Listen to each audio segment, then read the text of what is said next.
Content warning. This video is about a sensitive topic involving loss of life. We've removed any graphic content to comply with YouTube's guidelines. We aim to provide informative, factual journalism on a tragic event in the public interest that does not dismiss its seriousness. All clips are used under the doctrine of fair use for news reporting and analysis. Poppi Iris Worthington was born at Furnish General Hospital on October 12, 2011. She lived in Barrow-in-Furness, a town in Cumbria, England. She was born to Father Paul Worthington and a mother whose name has not been revealed publicly for legal reasons. Poppi's mother had 3 daughters from a previous relationship, and in 2009, she got together with Paul and had 3 more children. This included Poppi and her twin brother. Family and friends remembered Poppi as a beautiful and happy baby. She was often described as alert and very sociable. In her mother's words, she was very alive, bubbly, funny. Poppi was a good sleeper, following a routine of a couple of naps during the day and a regular bedtime around 7:30 p.m. At bedtime, Poppi enjoyed having a bottle as she settled down to sleep. She also never went to bed without her pink elephant pillow. Her mother explained that Poppi would lie on her tummy atop that pink elephant pillow when sleeping. Poppi was known as the family's alarm clock because she reliably woke up early between 5:30 and 6 in the morning, ready to start the day with boundless energy. Poppi wouldn't cry upon waking. Instead, her morning routine was to rattle her bottle against the sides of her cot and call out "Mum," letting the household know that she was up and eager to play. Although Poppi was considered the baby of the family, she didn't lack for playmates. Her 3 older half-sisters doted on her, and her slightly older twin brother was her companion in mischief. Poppi was generally healthier than her twin and needed fewer doctor's visits than he did. Aside from a brief hospitalization for bronchitis when she was about 3 months old and a bout of conjunctivitis later on, Poppi hadn't had any serious health issues. This will become an incredibly important fact to remember as Poppi's story progresses. Poppi's mother had faced significant hardships in her own upbringing and spent time in foster care due to family violence. But according to reports, she seemed to be a competent mother coping with a rapidly growing family, although she could have benefited from more support and help from social services given her background. Poppi's father, Paul, was around 40 years old when he began a relationship with her 23-year-old mother. He worked in a supermarket, and not much is known about his earlier life, but reports revealed that he was known to the police. Officials also later admitted that they knew nothing about Paul in terms of assessing his role as a parent. The relationship between Poppi's parents was reportedly on and off. They were not married, and by 2012, they may have been more like ex-partners co-parenting than a stable couple. Poppi's mother indicated that sometimes Paul lived in the house with the family and other times he did not. For instance, there was an episode where Paul had custody of Poppi for a time and then returned her to her mother's care in the summer, implying that the parents were separated during that period of time. But according to Poppi's mother, the family had future plans to move to a new town to make a fresh start, and those plans included Paul. After Poppi and her brother were born, the family moved into a modest 3-bedroom rented house that actually belonged to Paul's sister, Tracy Worthington. It had a living room and kitchen downstairs and 3 bedrooms and 1 bathroom upstairs. Poppi's mother and Paul shared the master bedroom, which had a double bed, but her mother often chose to sleep downstairs on the sofa. In that master bedroom, 2 travel cots were set up for the 2 youngest boys, Poppi's twin brother and her 2-year-old brother. Poppi herself slept in a cot in one of the other bedrooms. She sometimes shared that room with one of her older sisters, while the remaining 2 girls shared the 3rd bedroom together. By 2012, Poppi was toddling about, standing on her 2 feet for the first time. According to her mother, Poppi liked her food but could be a bit picky about it. Like many young children, Poppi had some digestive issues. These issues concerned her mother enough to consult a pediatrician, but these issues were usually minor and passed within a day or 2. In the summer of 2012, Poppi's mother noticed blood in her daughter's diaper, which she mentioned to a nurse. But due to the fact that it wasn't persistent, it was chalked up as a bout of constipation. In the early winter of 2012, Poppi suffered a broken leg. At the time, the injury went untreated. Either the family did not seek medical care or they did not even realize the extent of the injury. There was also no record of any accident that could explain how a child as young as Poppi could have broken her leg. In early December of 2012, many members of the household were suffering from flu-like symptoms. Poppi herself had come down with what seemed like a bad cold around the 11th. She had a runny nose and was more lethargic than usual. Her mother noted that Poppi slept longer than normal during her afternoon nap that day and had to be woken up, which was unusual for her. Poppi also had a slight fever, so her mother asked Paul to give her a dose of paracetamol. Now, if you're listening in the United States, you would know this as acetaminophen or Tylenol. Despite feeling unwell, Poppi did eat a bit of lunch and tea that day, so whatever was bothering her didn't seem to be severe. However, in the late afternoon, Poppi's mother said she threw herself back in her high chair and just screamed out in pain as if she had a sudden stomachache. Mother thought that Poppi might have needed to use the bathroom, so she picked Poppi up from her high chair and rubbed her belly. She then changed Poppi and noticed evidence of digestive issues, but didn't see any blood. According to her mother, Poppi was alright and was playing and socializing again that evening. Poppi's mother went out briefly in the late afternoon to pick up one of the older children from school, leaving Poppi at home with Paul and one of his friends that had stopped by to visit.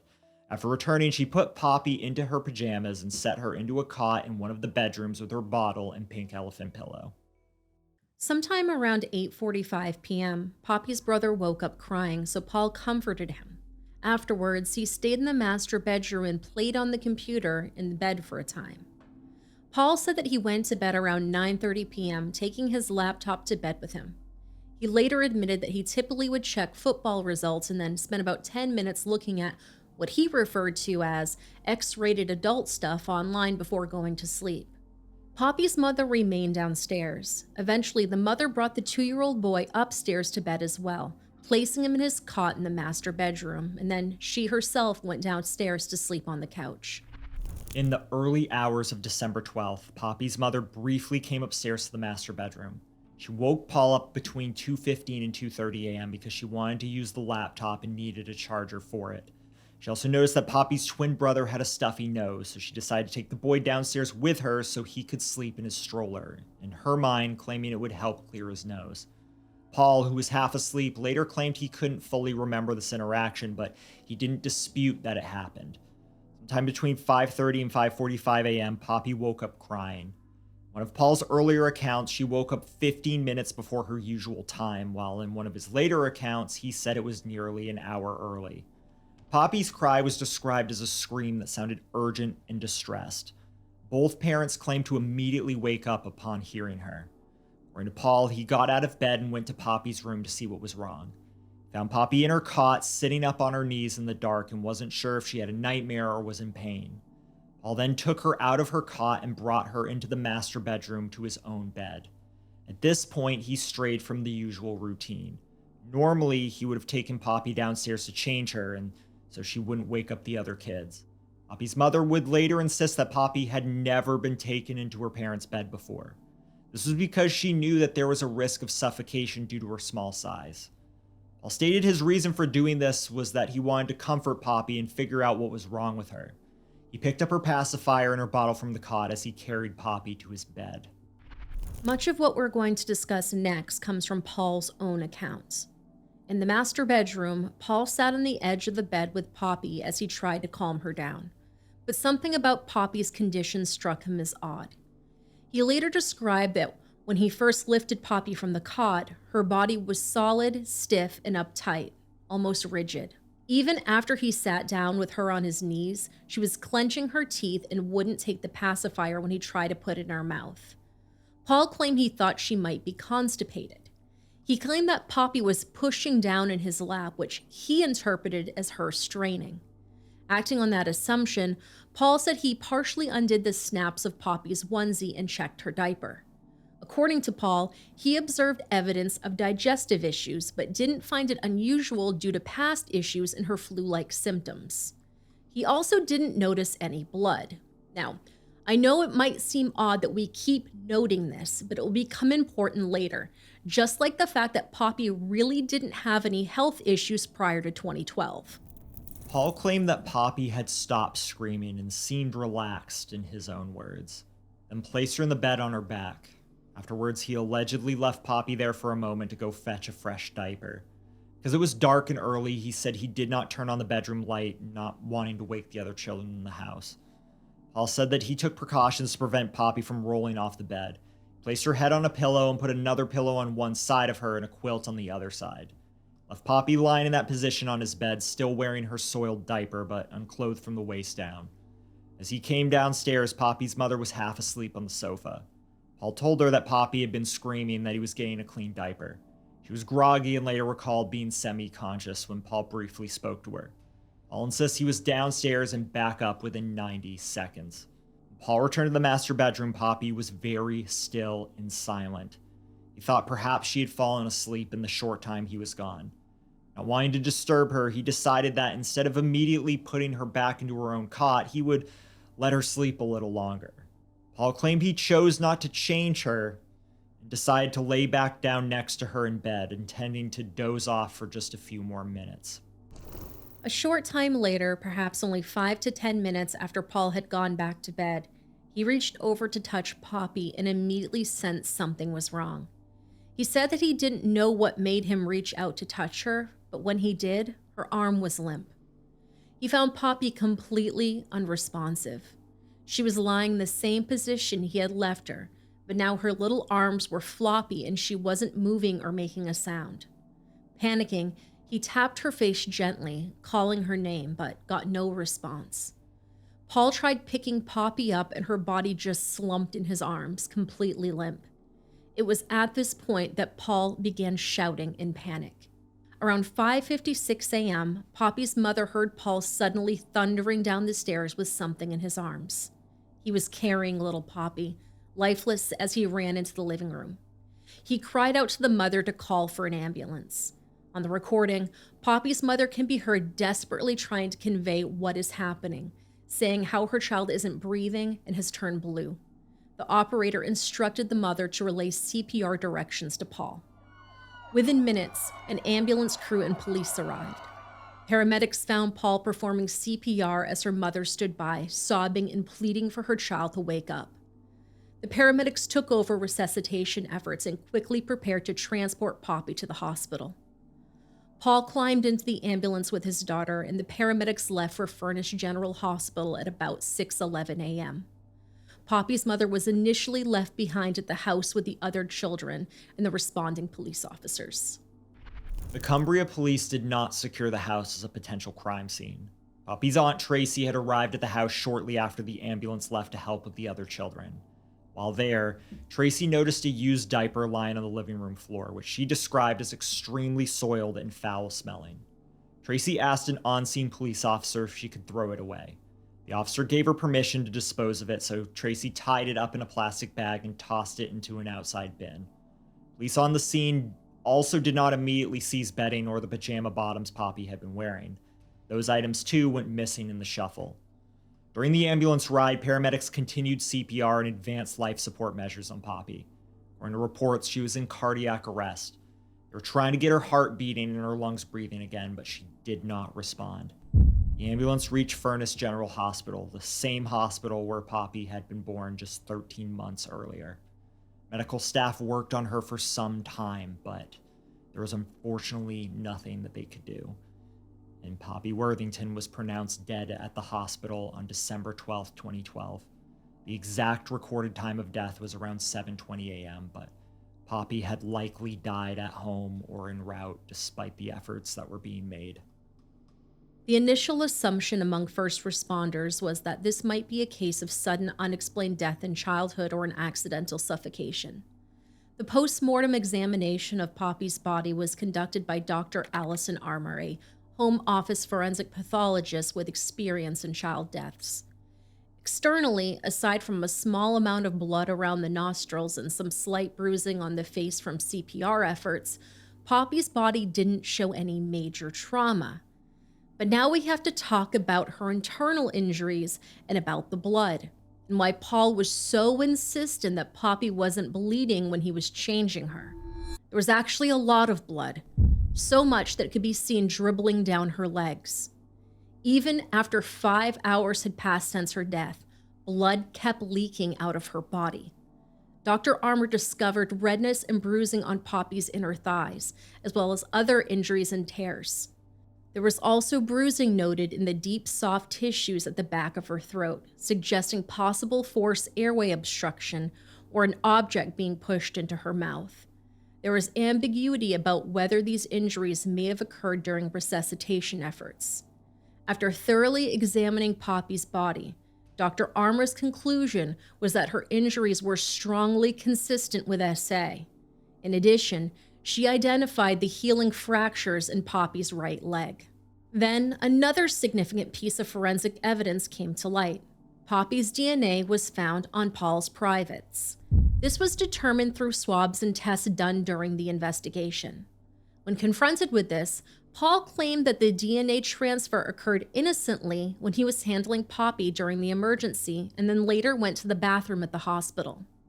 He suggested he might have transferred her DNA by not washing his hands and then urinating. Experts found this unconvincing given the nature and location of the DNA. Poppi's surviving siblings were medically examined to check if they had any signs of harm, and child protection procedures were initiated to ensure that they were safe.